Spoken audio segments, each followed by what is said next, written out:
on Sunday, I mentioned a couple of encounters that I've had with famous cricketers from Australia and from Pakistan. But as we were thinking on Sunday about how Jesus welcomes those that are those who have got no status, those who are at the bottom of the pile, another encounter has kind of come to mind. This was an encounter that I had when I was training to be a Baptist minister.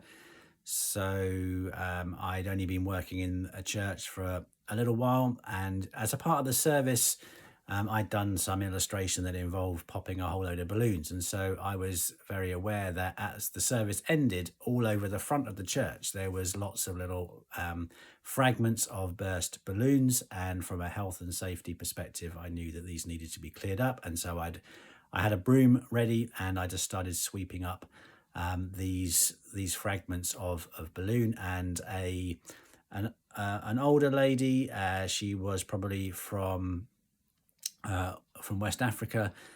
She came and she took the broom off me, and she told me that where she came from, pastors did not sweep. And I knew enough. It was a very multicultural context. I knew enough, having done a couple of years at All Nations Christian College studying multicultural studies. I knew enough not to immediately jump in with 2 feet and start judging someone else's cultural perspective from my cultural perspective.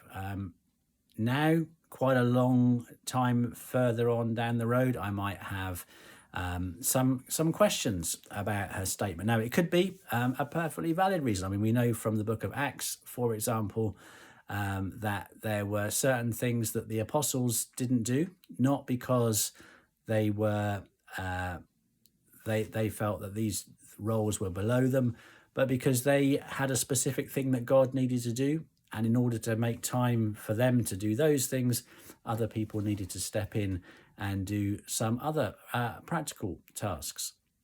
And so there are perfectly valid and good reasons why pastors may not sweep. But I think now I'd have the confidence to maybe at least challenge the statement and find out what she meant by a whole range of things in that sentence, like where she came from for a start. I mean, that could be a continent, it could be a country, it could be a denomination, it could be a village. But just challenge this, or